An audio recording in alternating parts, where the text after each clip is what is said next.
지난 8일 북아프리카 모로코 마라케시 서남쪽 약 71km 지점에서 규모 6.8의 지진이 일어났습니다. 일주일이 지난 오늘 현재 사망자는 3,000명에 육박하는 것으로 전해집니다. 한편 앞서 보신 것처럼 북아프리카에 자리한 리비아는 열대성 폭풍으로 인구 10만 명의 도시 데르나에서 홍수가 발생해 11,300명이 사망했습니다. 자세한 내용 문현철 한국재난관리학회 부회장과 함께 짚어보겠습니다. 어서 오십시오. 네, 안녕하십니까.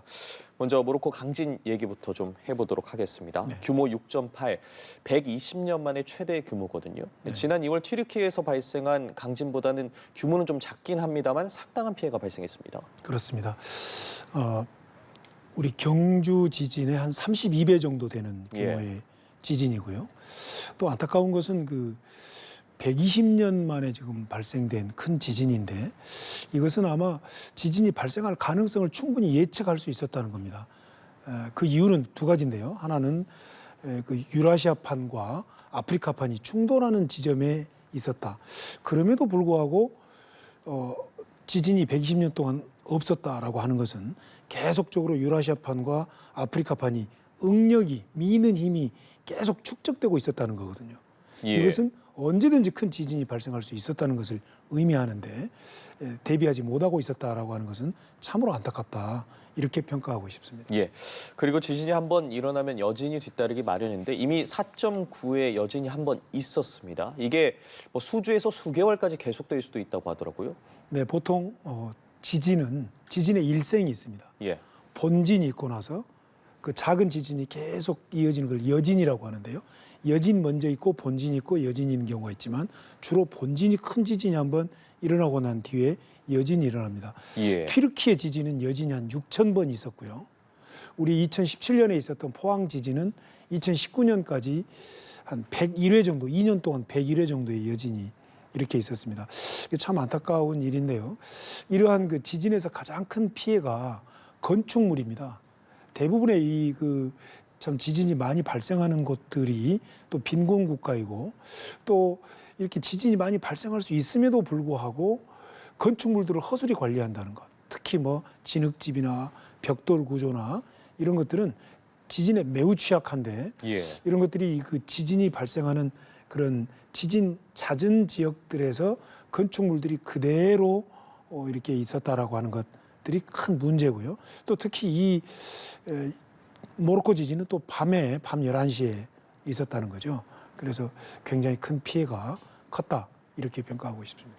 일상 회복까지 또 한참 시간이 걸릴 것 같은데 특히나 좀 겨울까지 복구가 엄두가 나지 않는다고 하더라고요. 이 부분이 정말 많이 걱정입니다. 그렇습니다. 이제 겨울이 다가오고 있기 때문에 아마 그 복구까지는 뭐 보통 지진 피해에 의한 복구들은 보통 3년, 4년, 짧게는 몇 개월 걸리는데 아마 이렇게 겨울이 지나가야 될, 물론 이제 그 지역들은 조금 우리 북반구보다는 조금 더 따뜻한 지역이기는 합니다만은 매우 좀 걱정스러운 점이다. 이렇게 평가가 되고 싶습니다. 그리고 대지진 같은 경우에는 또 주기가 있다고 하죠. 이 불의 고리로 불리는 환태평양 주변 지역에서 지진이 많이 발생하긴 하는데 이제 그 주변 지역 말고도 안전한 곳이 없는 것 같아요. 사실은 그렇습니다. 보통 우리가 불의 고리 말씀하신 대로 불의 고리 또는 우리가 환태평양 조산대라고 얘기를 하죠. 이 말은 그 태평양을 삥 둘러싸고 있는 북아프리카, 남아프리카, 북아메리카, 남아메리카, 아시아 지역, 호주 이렇게 해서 이제 환태평양 조산대라고 하는데요. 보통 세계 지진의 한 80%가 이 환태평양 조산대에서 지진이 발생하고 있습니다. 그런데 이제 이 아프리카판과 유라시아판이 충돌하는 지중해 연안 쪽들에서도 금년 2월 튀르키예 지진에서도 우리가 관찰했다시피 매우 그런 비환태평양 조산대에서 참 지진이 많이 발생하고 있는 점이 관찰된다. 이제 그래서 지진에 대한 어떤 그런 그 관심들이 주로 환태평양 조산대 쪽에 많이 집중되어 있는데 이제는 말씀하신 대로 전 세계에 지진이 일어날 가능성이 있는 그런 단층대 같은데 이런 판과 판이 충돌하는 것들을 정밀하게 관찰하고 대비를 해야 될 때가 됐다. 이렇게 우리는 얘기할 수 있겠습니다. 모로코 강진에 대해서 살펴봤고 이제 다음으로 리비아 홍수 소식 좀 짚어보도록 하겠습니다. 사망자가 10,000명을 넘어섰거든요. 자, 아프리카 하면 사실 비하고는 좀 거리가 멀다고 생각할 수 있는데 도대체 얼마나 폭풍우가 거셌길래 이렇게 큰 피해가 발생한 겁니까? 한마디로 얘기하면 예. 기후 위기를 적나라하게 증빙하고 있는 지금 상황이다. 이렇게 얘기할 수가 있겠습니다. 보통 우리가 기후 위기를 감지할 수 있는 것은 폭우, 태풍, 그다음에 심한 가뭄, 그다음에 심한 더위, 그다음에 심한 추위 이렇게 이제 이런 네 가지 징표들을 통해서 우리는 기후 위기를 감지할 수 있는데요. 예. 이렇게 이례적인 말씀하신 대로 이례적인 아프리카면 비하고 거리가 먼 곳일 것이라고 생각되지만 이렇게 폭우가 400mm가 넘는 폭우가 발생한 것은 해수 온도가 가장 큰 영향을 줬다는 겁니다. 해수 온도요. 그렇습니다. 예. 해수 온도가 높아질수록 발생되는 수증기 양이 많아집니다. 수증기 양이 많아지면 이 거대한 수증기가 상승 기류를 타고 상승하다 보면 찬바람과 만나서 바람 따라 이동하면서 폭우를 내리게 되는 겁니다. 그래서 이번에 그 리비아의 그 대홍수도 바로 이러한 기후 위기의 원인들이 가장 크다고 진단이 됩니다. 예, 현재 실종자 10,000명 이상으로 사망자 더 늘어날 것으로 전망이 되고 있는데 앞서도 잠깐 언급을 해주셨지만 이 지역적인 특성이 피해를 더 키웠다는 관측이 나오고 있거든요. 그렇습니다. 비가 내리게 되면 예. 물이 흘러가기도 하지만 그러한 그 내린 그 폭우들이 투수되는 땅으로 이렇게 스며들어서 빠지는 양도 어마어마합니다. 그런데 이곳층들이 지질 구조가 그렇게 물이 빨리 빠지는 지질이 아닌 것으로 지금 예. 알려지고 있고요. 또 참으로 안타까운 것은 그 댐 관리가 허술해서 댐이 무너져서 그렇지 않아도 지금 어마어마한 폭우가 내려서 물바다가 되어 있는 상태에 또 뒤쪽에서는 댐이 붕괴돼서 전체 시가지를 휩쓸고 지나가 버리는 이런 이중적인 피해가 발생을 하다 보니까 많은 인명 피해가 난 것 같습니다. 예, 댐과 관련된 이야기는 저희가 뒤에서도 잠시 후에 해볼 테지만 이 또 지구 온난화 현상 자체가 이번에 피해가 발생한 이 태풍의 강도를 키웠을 가능성에 대해서는 어떻게 보세요? 아주 좋으신 지적인데요. 지구 온난화가 이제 기후 변화, 예. 기후 변화가 기후 위기 이렇게 단계적으로 변화하고 있는데요.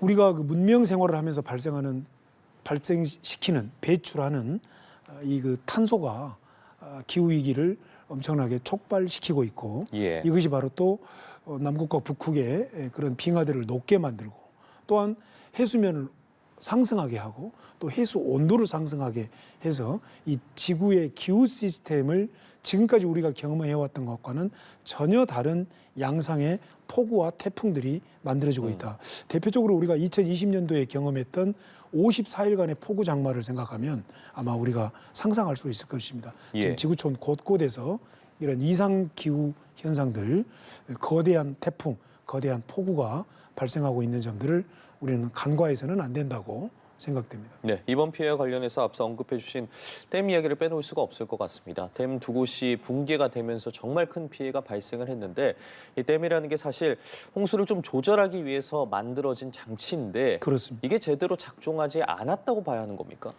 너무 댐, 허망하거든요, 예, 사실. 댐 관리가 허술했다라고 예. 먼저 평가할 수가 있습니다. 보통 댐은 크게 두 가지 종류가 있습니다.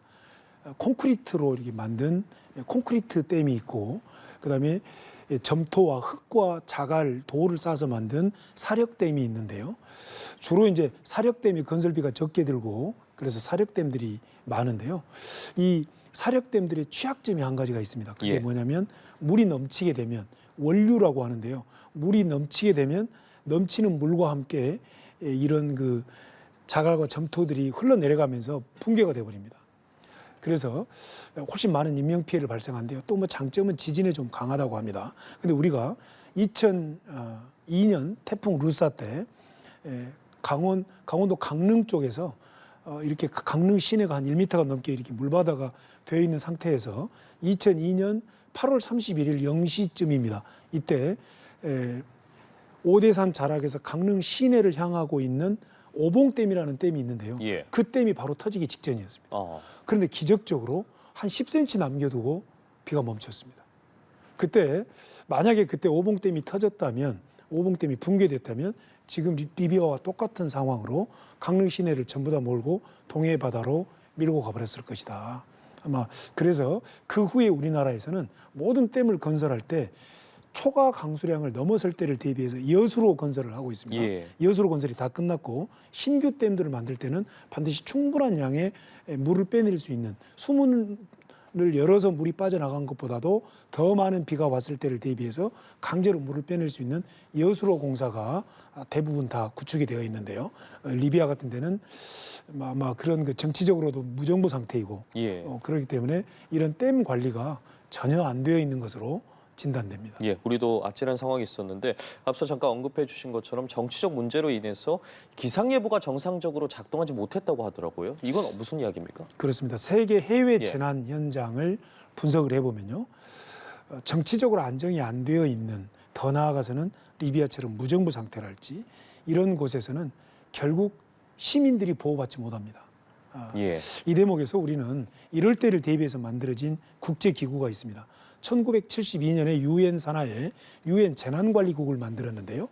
이 재난이 이 리비아처럼 무정부 상태, 폭동, 내전과 함께 오는 나라들의 참 시민들, 국민들이 너무 많은 피해를 보기 때문에 1992년에 기존에 있던 유엔 재난관리국을 유엔 인도주의 조정국 운차라고 유엔 오차라고 예. 이렇게 그 변경을 해가지고 재난뿐만이 아니라 내전 폭동의 상태에서 재난이 왔을 때 그러한 곳에 주민들을 보호하기 위한 유엔 기구인데요. 문제는 이 유엔 오차가 잘 작동이 안 된다는 겁니다. 지금 전체적으로 유엔의 기능들이 많이 떨어져 있는데 이렇게 빈곤 국가, 내전 국가에서 재난이 발생했을 때를 대비한 리비아와 같은 이런 데서 이런 거대한 재난이 발생했을 때를 대비한 그런 세계 여러 나라들이 인도주의적으로 도와주려고 몰려들 때 코디네이팅을 하고 조율을 하고 기능을 분배하는 이런 유엔 인도주의 조정국 유엔 오차의 기능이 적극적으로 부활해야 되고 적극적으로 작동돼야 된다. 저는 이렇게 강조하고 싶습니다. 예, 마지막으로 이 앞으로 세계 곳곳에서 기후 변화로 인해서 이 홍수 피해가 더 심해질 거란 전망이 나왔거든요.